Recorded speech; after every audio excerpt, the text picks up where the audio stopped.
Thank you for listening to WBHM Digital Broadcasting out of Birmingham, Alabama. The opinions of hosts and guests do not necessarily reflect the opinion of this network.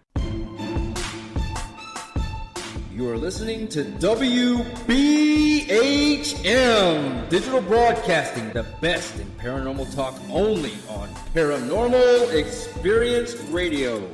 Broadcasting live out of Birmingham, Alabama.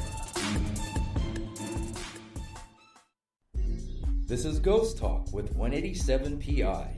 Sit back and prepare yourselves for an adventure into the paranormal world with host Shelly Robertson and 187 PI research team. Ghost Talk is broadcasting live from Ohio's most haunted jail. Learn about their ongoing research at the jail and abroad, investigation techniques, and their personal encounters. Here is your host of Ghost Talk and 187 PI founder, Shelly Robertson.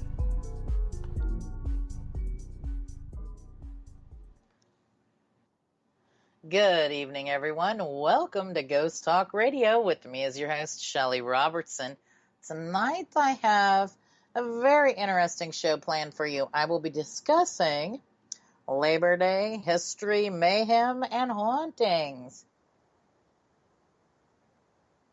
I would like to invite all my listening friends out there to join me in chat at WBHM-DB.com, where you can join in on the conversation and ask me any questions you might have.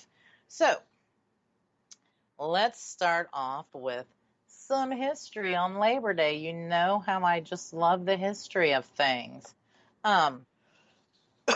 Labor Day this year, of course, you all know, because you probably got some barbecues and stuff planned this weekend, is a Monday, September 7th. Okay. Labor Day, it pays tribute to the contributions and achievements of American workers, and it's traditionally observed on the first Monday in September. It was created by the labor movement in the late 19th century and became a federal holiday in 1894.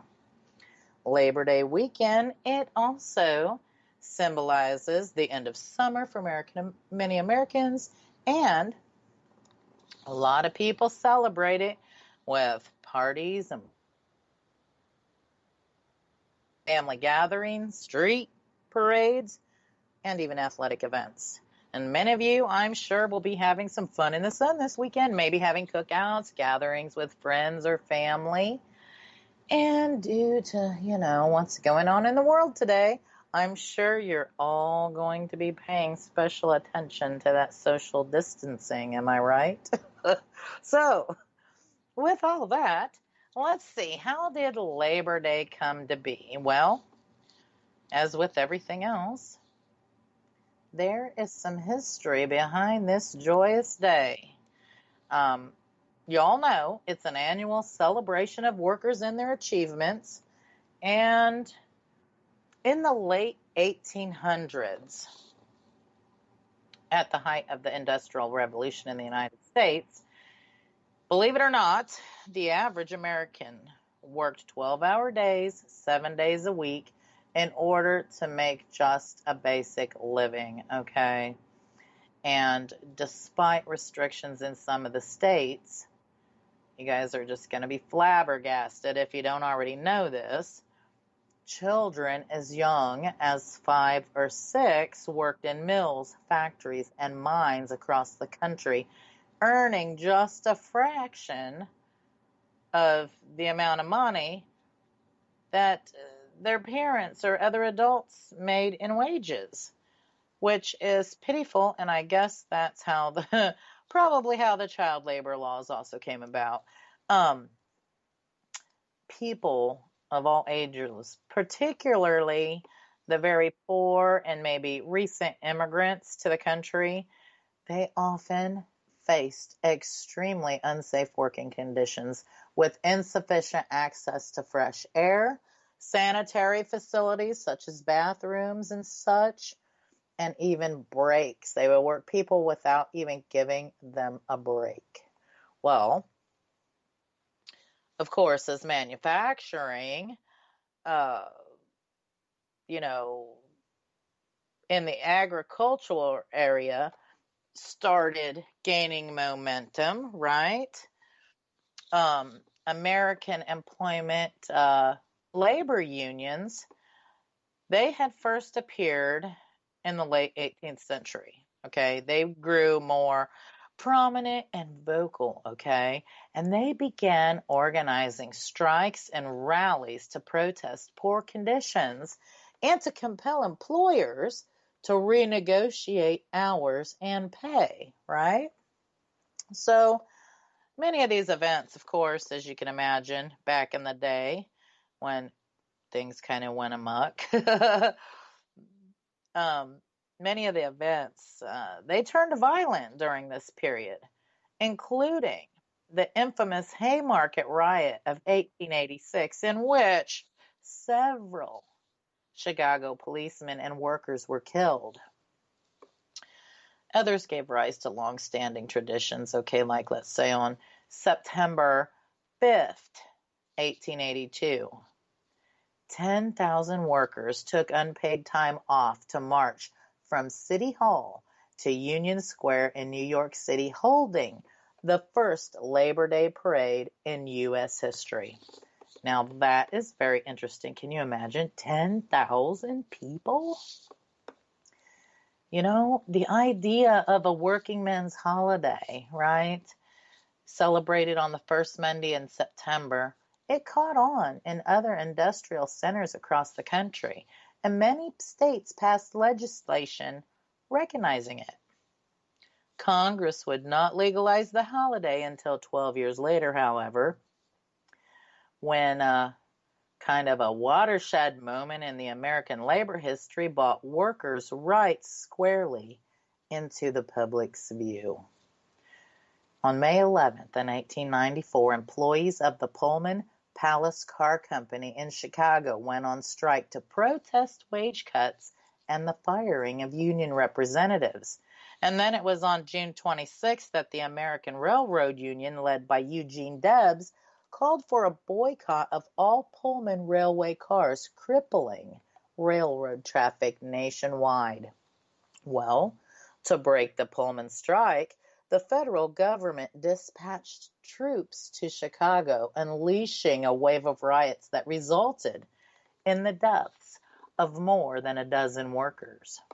Well, in the wake of this massive unrest, and in an attempt to repair ties with American workers, Congress passed an act making Labor Day a legal holiday in the District of Columbia and the territories. Well, then on June 28, 1894, President Grover Cleveland signed it into law. More than a century later, the true founder of Labor Day has yet to be identified. Many credit a fellow named Peter McGuire, co-founder of the American Federation of Labor, while other people have suggested that Matthew McGuire, a secretary of the Central Labor Union, first proposed the holiday. Well, we don't know for sure, so it's still a mystery. Labor Day is still celebrated in cities and towns across the United States with parades, picnics, barbecues, fireworks, displays, and, of course, other public gatherings. And it has even become commercialized. I mean, everything is Labor Day sale this and Labor Day sale that. So everybody's getting in on the Labor Day holiday celebration. Now, for many Americans, particularly children and young adults, Labor Day also represents the end of summer and the start of back-to-school season. Yay, that's what I was always looking forward to as a kid. Not. But now with all of that, that's kind of the history. Let's get into some of the mayhem and hauntings that have happened on Labor Day, okay? Let's look at the incident, which I mentioned earlier, in the Haymarket Square that happened in Chicago, okay? In 1886, a labor demonstration in Chicago's Haymarket Square, it turned deadly when a bomb exploded, starting a riot that led to deaths of workers and police officers.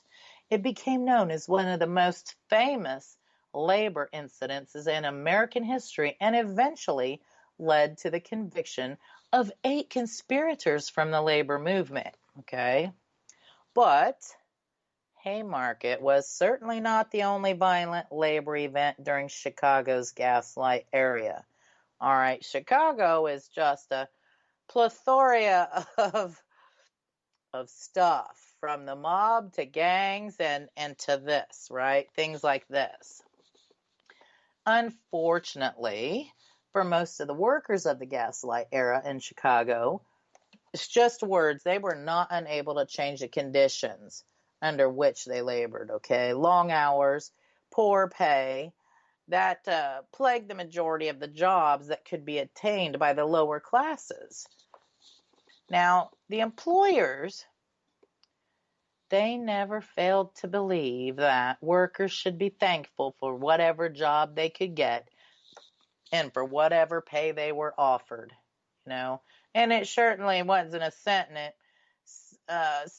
to that was shared by the people that actually did the work, you know. It was like they thought, be glad that we gave you a job. Be glad we're giving you could be making no money, which that's a terrible way to look at it. Well, by the 1870s, the workers were beginning to stand up for what they believed in and fight for their rights to safe working conditions, fair pay, and decent hours. Let me tell you what, though, those rights would not come easily, leading to bloodshed and violence and death all across Chicago, right? Well, one of the first employers to suffer from labor disputes was Cyrus Hall McCormick. He developed a mechanical reaper for the farming industry that actually changed the farm industry in America, like forever, right? The efficiency of this reaper on the flat farmlands of the Midwest, it made it possible to grow more, plant more, harvest more, and most farmers, they couldn't believe it. They were just so thrilled. The new invention made McCormick a millionaire many times over. Now, this fella, McCormick, he was a stout man, and he was known to have a huge temper and perhaps an ever greater persistence to succeed, right? He believed that he truly deserved all the success that God had given him. He fought his many competitors with constant lawsuits, widespread advertising, and yearly field days where his reapers would be put up against other models just to prove how great his was. This fella, McCormick, he offered easy credit, good service, and a product that was far superior to anything else on the market. So, throughout the 1870s, he sold more than 10,000 reapers and binders a year. Well, McCormick's wealth came from his assembly procedures, you know, his sales methods that put thousands of reapers into the fields where wheat would have rotted before, and his constant improvements on the machines did make him a pioneer in the industry. But it was also done on the backs of workers, you know. Even though he was generous to a number of charities and causes in Chicago, including the Presbyterian Theological Seminary, and it was later named in McCormick's honor, he was mostly known for being tight-fisted with his money. His tight handling of his money did not endear McCormick to his employees. He worked them hard, including his own brother, for low wages. Like all the other Chicago Titans during the Gilded Era, he was puzzled when employees were not grateful for what they were given and was encouraged when they dared to ask and organized, or he was enraged, when the employees dared to ask for, more money, less hours, right? So It was by the 1870s. All of the major employers in the region, including McCormick, they saw constant unrest among workers over job conditions, wages, and shorter work days. And there was no question that the conditions in many of the plants were poor, and men worked 10 to 12 hours 6 days a week for very little pay. So strikes and protests obviously soon became a commonplace, right? Now, it was during the 10th summer of 1877 when there were riots in the city that were part of a nationwide strike effort by railroad workers protesting wage cuts. Now, this fella, Marshall Field, he volunteered to use his delivery wagons to transport policemen from one problem area to another. 3 men were killed and 8 wounded during a demonstration at the Burlington Railroad roundhouse, and then the next day 10 more strike sympathizers were killed at the Halsted Street Viaduct. Now, federal troops who came directly from fighting Indians out west, all right, because you got to remember this stuff was going on too, they were sent in to restore order, right, with these riots.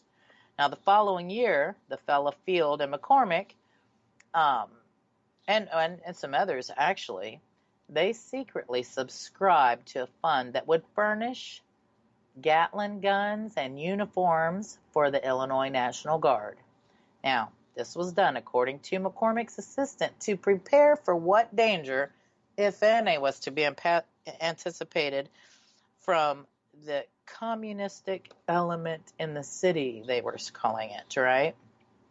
Well, as you can imagine, strikes and protests continued, but the Haymarket Square riot in 1886 would change the face of the labor movement forever. The events that culminated in blood at Haymarket Square had been brewing since the start of Chicago's Gilded Age.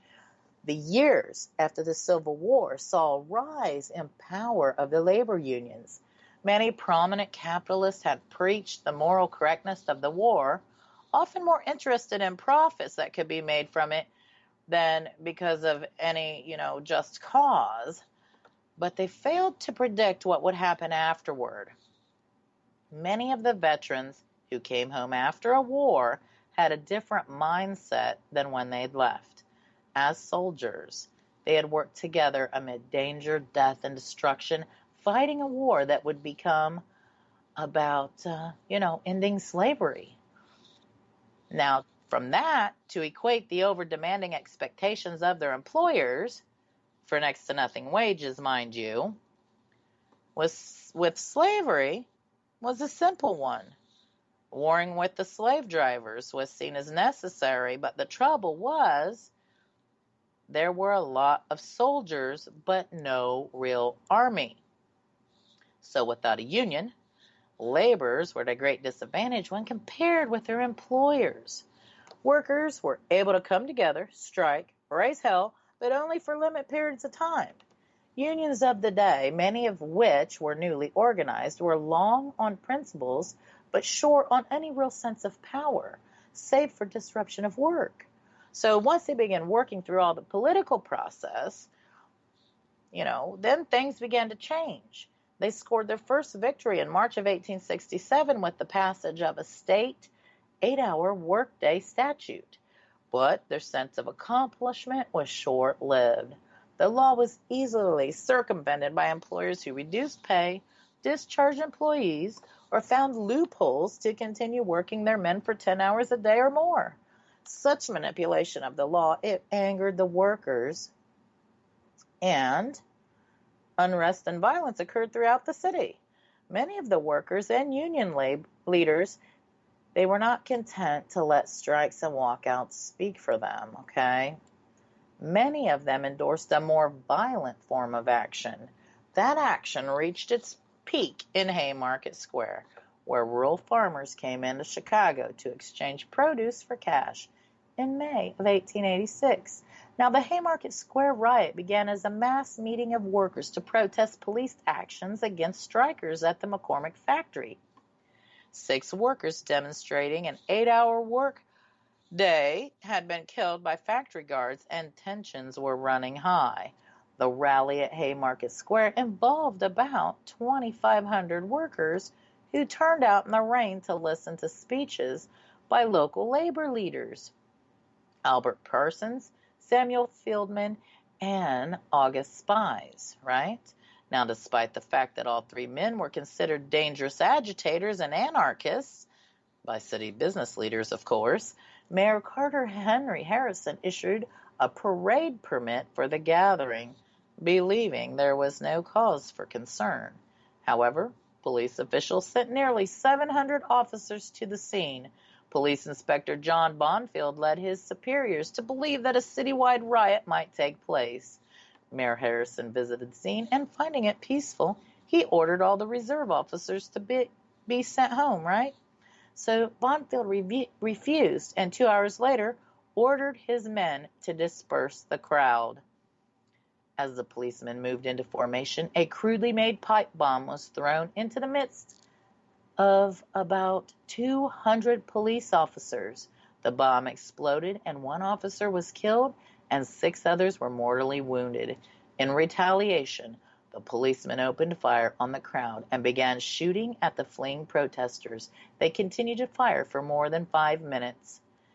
And, we must take a short break. And after this short break, we'll be right back with more Ghost Talk Radio. And I will tell you what happened at the end and the hauntings. You are listening to Ghost Talk Radio on WBHM Digital Broadcasting.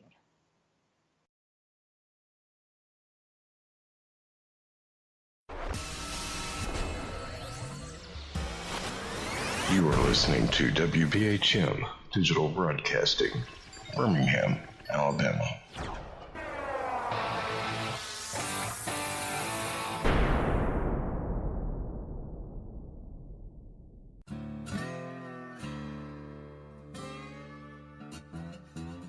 Oh, come on. I'm Southern, but...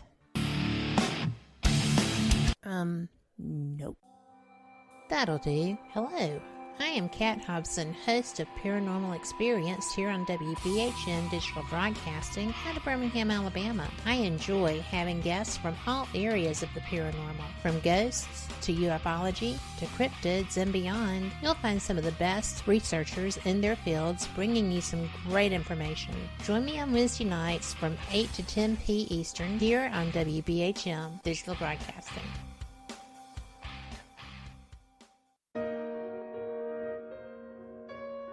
You are listening to WBHM Digital Broadcasting, the best in paranormal talk radio.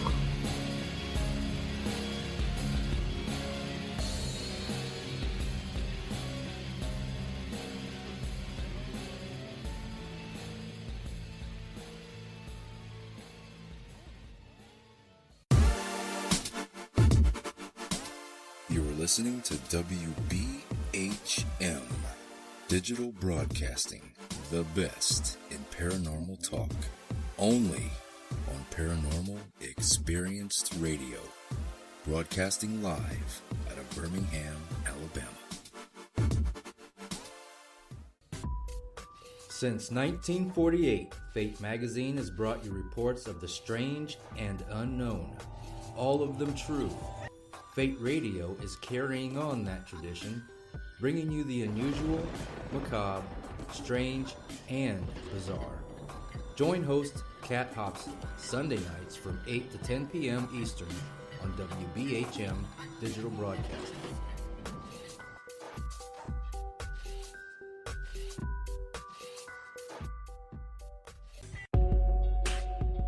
You are listening to WBHM Digital Broadcasting, the best in paranormal talk, only on Paranormal Experience Radio, broadcasting live out of Birmingham, Alabama.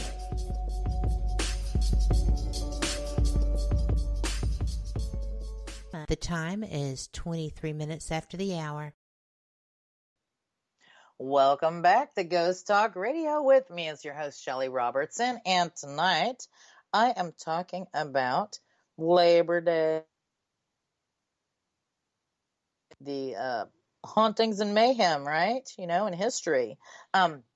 Prior to the break, I was talking about the Haymarket riot that happened. And, well, if you missed the first part of the show, no worries. You can listen to the full show archive on Spreaker, Google Play, iTunes, iHeartRadio at your leisure. Pretty much, we're at so many places. So I would be willing to bet that whatever listening service you have subscribed to, you could probably find us there. But anyways, okay, so let's get back to what happened after this gunfire ensued, right? The police were just shooting wildly at everyone, right?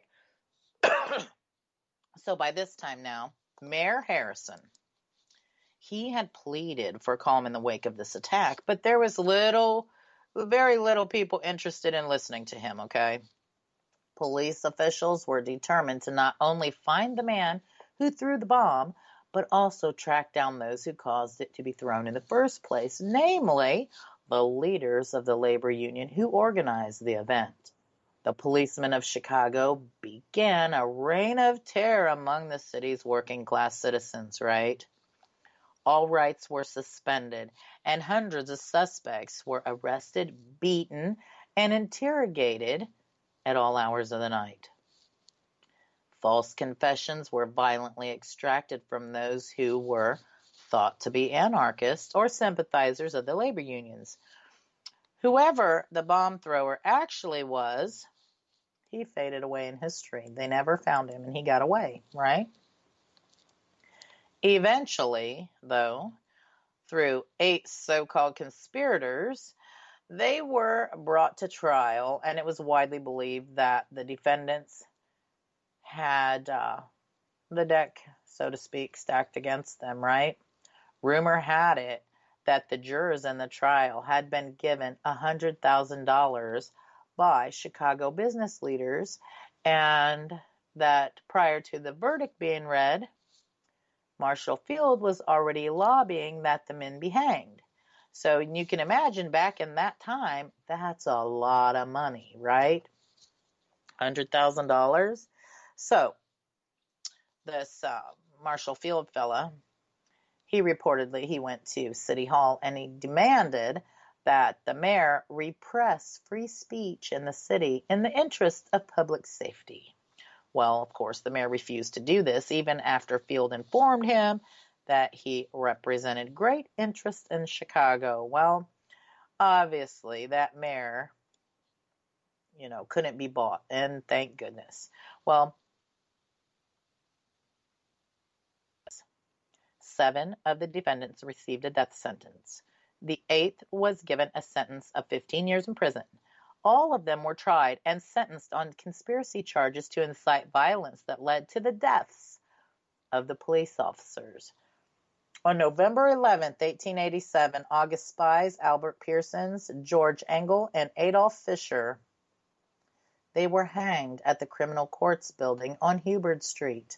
Another of the conspirators died in an explosion, and the death sentences of others were commuted to prison terms. As you can imagine, for many years, the police officers who died at Haymarket Square, they were seen as martyrs. But slowly, thanks to the rising power of the labor unions, that perception changed. Even after all these years, debate still rages about the cause and effect of the riot at Haymarket Square. But it cannot be denied that it was one of the many bloody events that solidly shaped the city, right? And as you can imagine, with this tragic event, it certainly has left its mark, and many believed it was this event that has resulted in some of the paranormal activity in this area of the city. There have been reports of apparitions being seen, either appearing or disappearing. Some have reported as looking like a police officer in a dated uniform. Strange balls of red lights have also been seen in this area. And really, it's no wonder that Chicago is reportedly a very haunted city. You take the Haymarket incident that happened over Labor Day, and you add them to the Labor Day killings that happen there every year. For example, in 2016, there were 35 people killed in incidences on Labor Day. Add them to all the other incidents of violence and compound it by all the mob killings like the Valentine's Day massacre, and you have the perfect conditions for hauntings. And, this very well explains why there are so many reports of paranormal activity there, not just in homes and buildings, but also along the streets and roadways, parks, cemeteries, right? And mind you, everyone, tonight's show just featured incidents that happened in Chicago. There are hundreds of tragic. I'm tongue-tied. Tragic. There are hundreds of tragic events all over the United States and major cities on Labor Day that most likely have left their marks in regards to paranormal activity on Labor Day. Now, events been caused by humans on Labor Day, folks. Mother Nature herself has brought her wrath on Labor Day, resulting in hundreds of deaths and, of course, reports of paranormal activity. So, for example, let's just take a look at one incident, okay? And this was the Great Labor Day Hurricane of 1935, formerly known as Hurricane 3, and it was the most intense Atlantic hurricane to ever make landfall on record in terms of pressure. And it tied with Hurricane Dorian in 2019 for the strongest landfalling Atlantic hurricane by maximum sustained winds, with wind speeds at over 185 miles an hour. Wow, right? It was also the most intense Atlantic hurricane on record until Hurricane Gilbert in 1988. It was the fourth tropical cyclone, the third tropical storm, the second hurricane, and second major hurricane of 1935 Atlantic hurricane season. The Labor Day hurricane was one of 4 Category 5 hurricanes on record to strike the United States, along with Hurricane Andrew in 1992, Hurricane Camille in 1969, Hurricane Michael in 2018, and let me tell you, in addition, it was the third most intense Atlantic hurricane on record in terms of barometric pressure, behind Hurricane Gilbert in 1988 and Hurricane Wilma in 2005. Now, the compact and intense hurricane caused catastrophic damage to the upper Florida Keys as this storm surge of approximately like 18 to 20 feet, it swept over the low-lying islands, okay? The hurricane's strong winds and the surge destroyed nearly all the structures between Tavernier and Marathon. The town of Islamorada was obliterated. Portions of Key West extension of the Florida East Coast Railway was severely damaged or destroyed. And in addition, many veterans died in work camps created for the construction of the overseas highway, in part, not only from the hurricane, in part due to poor working conditions as well, right? The hurricane also caused additional damage in Northwest Florida, Georgia, and the Carolinas. So let me tell you, this was one bad hurricane. Now, the Labor Day hurricane, it was the most intense tropical cyclone known to make landfall in the Western Hemisphere, having the lowest sea level pressure ever officially recorded on land. And like I said, the intensity was 189 miles an hour.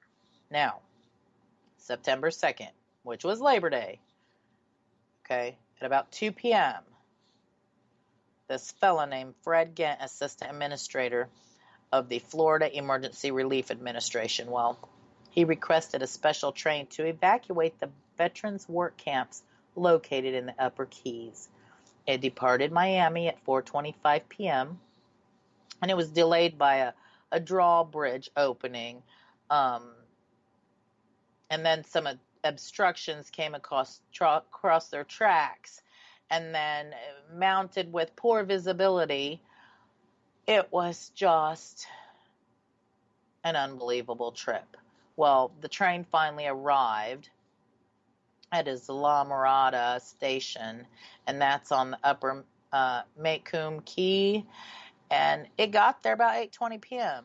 Now, this coincided with an abrupt wind shift from the northeast, which was Florida Bay, to the southeast Atlantic Ocean, and the arrival on the coast of the storm surge. Okay?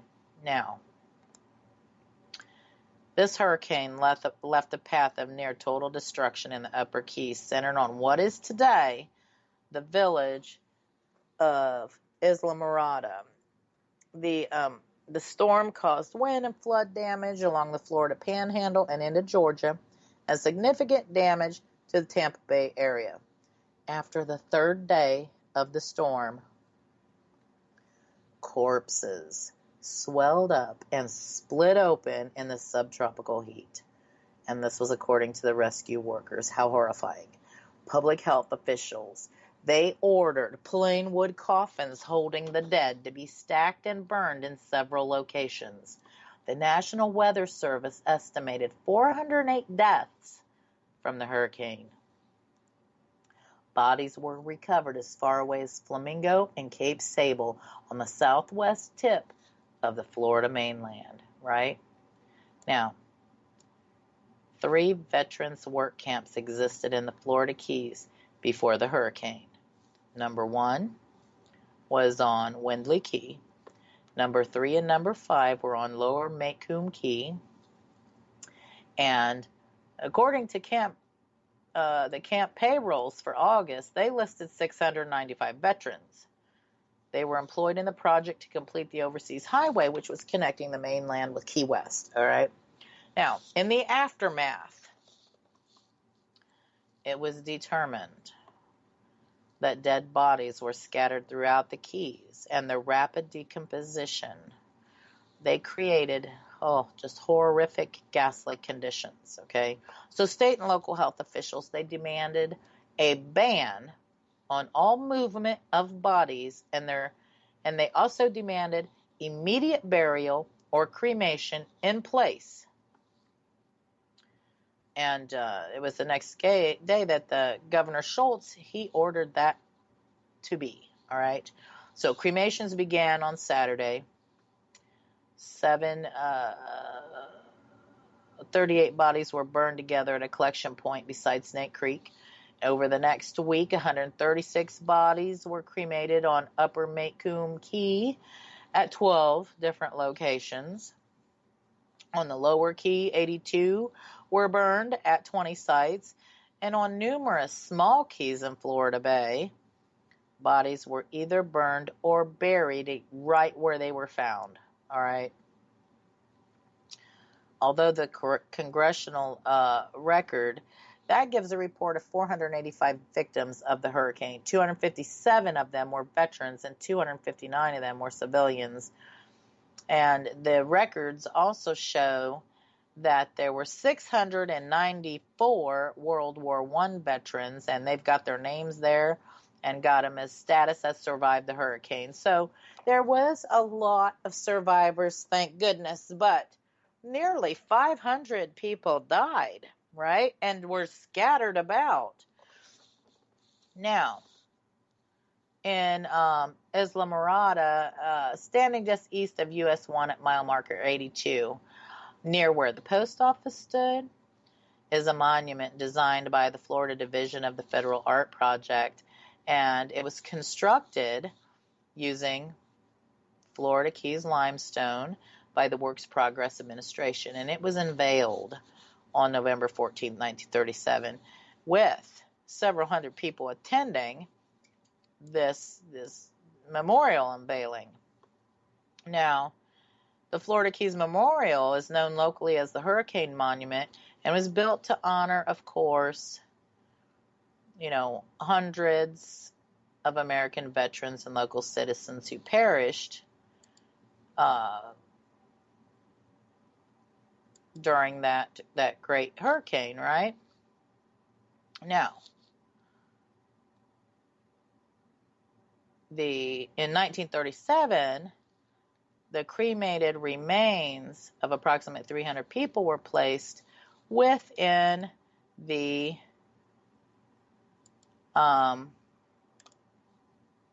crypt in front of the monument. So, but they were nameless. They didn't even have the names of them or anything.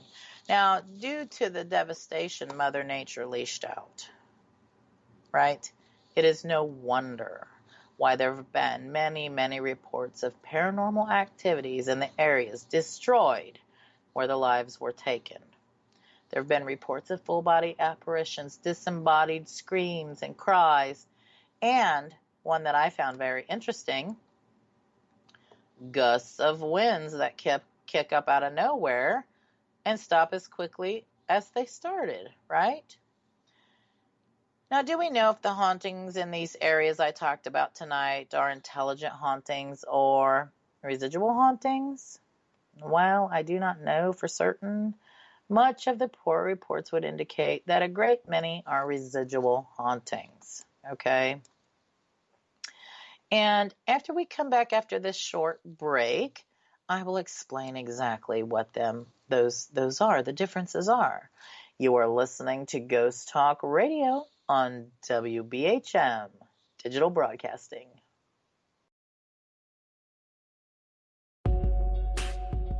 You are listening to WBHM Digital Broadcasting, the best in paranormal talk, only on Paranormal Experience Radio, broadcasting live out of Birmingham, Alabama.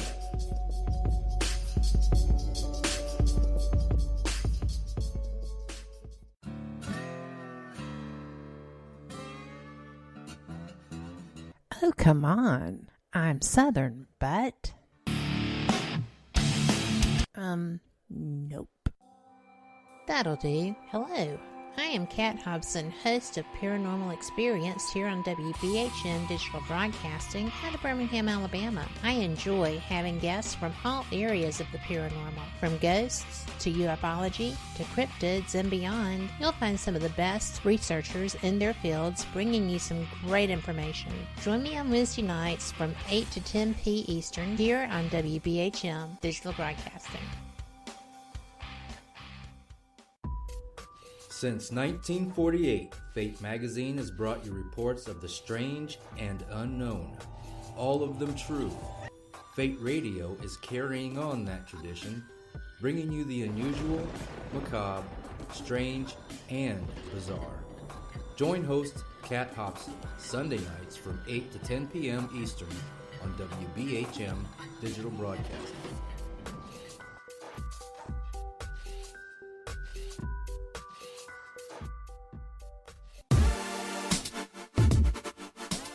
You're listening to WBHM Digital Broadcasting, the best in paranormal talk, only on Paranormal Experienced Radio, broadcasting live out of Birmingham, Alabama. Welcome back to Ghost Talk Radio. With me is your host, Shelly Robertson, and tonight I have been talking about Labor Day, hauntings and history and mayhem. And right before the break, we got done with the hurricane. And I'm going to tell you, folks, for those of you who don't know, the difference between residual hauntings and intelligent hauntings. And, some of you may know and some of you may not. So, the difference of a residual haunting and an intelligent haunting is that a residual haunting or activity can occur when something traumatic, stressful, or, horrific occurs, such as a murder or something. So negative energy is literally blasted into the atmosphere, causing the atmosphere to imprint or record the events, kind of like a tape recorder or a video recorder, right? And it will play the events over and over and over again. Sometimes it just, certain conditions have to be met and where it'll happen. Sometimes it just does it every day at a certain time. Sometimes, you never know. You just have to watch for the pattern when you get a residual haunting, okay? Now, the entities involved in a residual haunting or paranormal activity, they're unaware of their surroundings, okay? This is not an intelligent haunting. Therefore, there is no interaction between you and the entity. Residual haunting activity can also be caused by a positive energy blasted into the atmosphere as well. So, like, many times, I'm sure y'all have heard of somebody had a ghost story where they could hear sounds of a party, or they heard music, or they heard singing or dancing or laughter, or what have you, like happy sounds, right? And when they enter the room where they thought they heard the noise, there's no one there, right? So, positive things can also impact the environment, cause a residual haunting. And residual haunting activity, of course, can be the ghosts that were living people, right? So with an intelligent haunting or an interactive paranormal activity, let's go back to Einstein's theory, okay? As matter beings, we are all energy beings on a quantum level, all right? We are made up of atoms and neutrons. And as matter or energy beings, we have intelligence. We have an energy aura that surrounds our living bodies, okay? And this aura is created by the millions of electrical currents that are created throughout our bodies. Our brains creates the brain waves, and that's a form of pure energy, and that transmits our thoughts and what we see and what we feel, etc., right? Now, when our mortal form dies, right, the aura that constantly surrounds our bodies leaves our bodies. And, experiments and scientific studies and stuff, we lose about 6 ounces on the instance of death, right? What is the 6 ounces? Perhaps it is the energy leaving our body, or if some people might want to call it your soul. Well, this energy or the aura, or if you want to call it your soul, is carrying the information of what it used to be. If it can do this, then why couldn't it also carry our intelligence? If it can carry our former intelligence of our previous life, then it should be able to interact with us intelligently. So when we see this aura, we call it a ghost. If this ghost is able to interact with us, is aware of us, can touch us, can communicate with us, then this, my friends, is an intelligent or interactive haunting. So that's the difference between the residual and intelligent hauntings. So moreover, moving on, we're going to go, and I'm going to tell you about just another horrific Labor Day thing that's caused hauntings. And there was this Labor Day massacre in Youngstown, Ohio in 1937, okay? Police in Youngstown, Ohio, they used tear gas on women and children, including at least one infant in his mother's arms, during the historic strike at Republic Steel. That's a big organization there. Now, one union organizer recalled that he thought that the Great War had started over again because gas was flying all over the place and shots were flying and flares going up. And it was the first time he'd ever seen anything like it in his life, I guess. Well, some strikers were killed and many others, included women and children, they were injured. A reporter with the local press described how every time a worker peeked out from inside the steel workers' hall, somebody shot at them. Okay, so it was that terrible. Now, according to the U.S. Senate Civil Liberties Commission, which investigated the strike, they said 16 died and 283 people were injured. In addition, one policeman received a bullet, but he didn't die. Other people say there were 17 deaths, but regardless, there was 16 deaths from this. And many of those people that were killed were shot in the back while running from police. Horrid. Now, the origins of the strike lie in the Great Depression that started 9 years earlier, right? The Act of 1933 encouraged collective bargaining in an effort to keep people working and production growing, all right? Well, in 1937, the nation's largest steel maker, U.S. Steel, recognized the steel workers organizing committees as representative of its union employees, all right? So then you had a number of companies, including Republic Steel, Youngstown Sheet and Tube, Inland Steel, and Bethlehem Steel, and they refused to recognize laws that gave workers the right to organize, okay? So while these little steel companies wanted to continue with representation committees that they controlled, the Wagner Act and the creation of the National Labor Relations Board in 1935 allowed that if a majority of workers voted for a union representation, the company had to recognize and bargain with the union. Now, Republic and its anti-union chairman, Thomas Girdler, they were willing to defy the law and intimidate their workers. Their mills became armed camps. They declared war on their workers and made decisions that triggered an intense battle. They had their own private police forces with plenty of weapons and ammunition, including, folks, believe this, machine guns. Republic and Youngstown Sheet and Tube purchased 160,000 rounds of ammunition for the Youngstown district. And as you can imagine, this tragic event has also been a cause of paranormal activity. There have been reports of people hearing cries of a baby, screams of a woman in this area, as well as phantom gunshots and strange mists or fogs that appear from nowhere, believe it or not. Now, I'd like to take a moment to let you know what's going on here at the jail right quick. Got a lot of stuff going on at the jail. A ghost hunt on the board for September 26th. I do have to say it is nearly sold out. We only have 2 tickets remaining, so if you are thinking about attending this one, don't think too long. Just go to our website, 187pi.com, and you can get more information, get a ticket if you want to come to this event.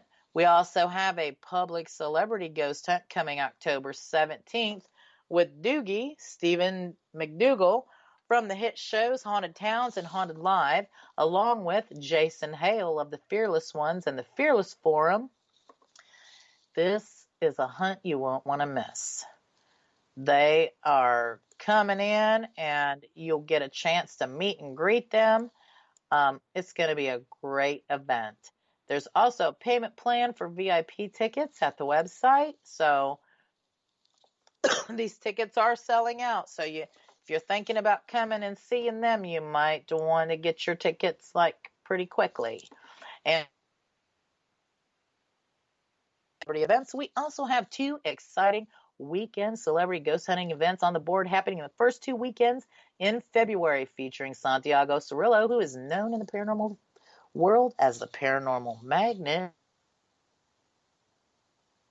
Starred in numerous movies and shows, including The Walking Dead and the paranormal movie Rosalie, which has won many awards. You can find out more about these events and tickets at 187pi.com. Get your tickets early because they are limited. And as for our private investigation sessions, we only have a couple of Fridays and Saturdays still available for the entire remaining of this year. So weekends are private. Are about sold out. We only have a couple left. Don't hang around too long if you're thinking about booking it. A Saturday, I think we only have 2. What's on the board for the weekends is all we will have for the rest of the year. We do, however, have a decent amount of weekday availability still remaining, so you may be able to find what you're looking for during the week if you're looking for a weekday session. And just you can find us on Facebook, type in the search 187PI, and we'll pop up. or just go directly to our website. And just a heads up, there is a very, very, very special, brand new escape game theme that is going to be cracked out in February. I'll give you a little teaser. The theme is on vampires. And it is going to be fascinating. I can't wait. We'll be sharing more information as it becomes available. It's in the developmental stages right now, but oh my gosh, those of you who love our escape games, keep your eyes out for the vampire theme coming February. And I would like to let you all know what's going on here at our fabulous network, WBHM-DB. We have some fascinating shows by some amazing hosts and interesting guests. All the shows air at 8 p.m. Eastern, so by golly, 8 p.m. every evening, you're sitting down after work, winding down. This is the place to be, right here. On Sunday nights, we have Fate Magazine radio show with host Kat Hobson. On Monday nights, we have Paranormal Pride show with host Denise Pridemore. Wednesday nights, we have Paranormal Experience show with host Kat Hobson. Thursday nights, we have the Full Spectrum Project with hosts Pete and Brian. Also featuring on their show is the Weird World News with Angie Mole. Now, you'll want to be sure you tune into those shows as well as you're winding down from a tough day. Relax and get into your paranormal vibe. I want to take a brief moment now to thank everyone for listening to tonight's live broadcast. Please remember, be kind and be positive. What you put out is what comes back to you. I wish everyone a very happy weekend. Keep safe. Good night, friends.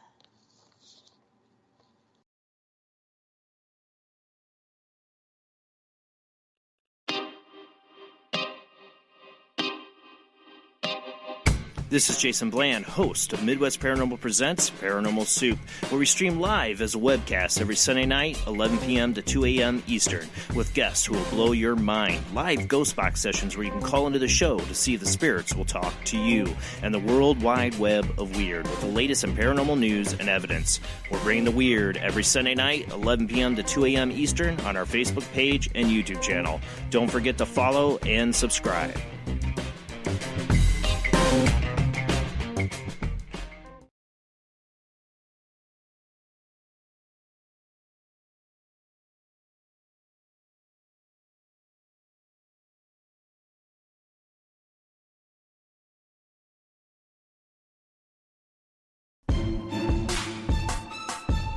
You are listening to WBHM Digital Broadcasting, the best in paranormal talk, only on Paranormal Experienced Radio.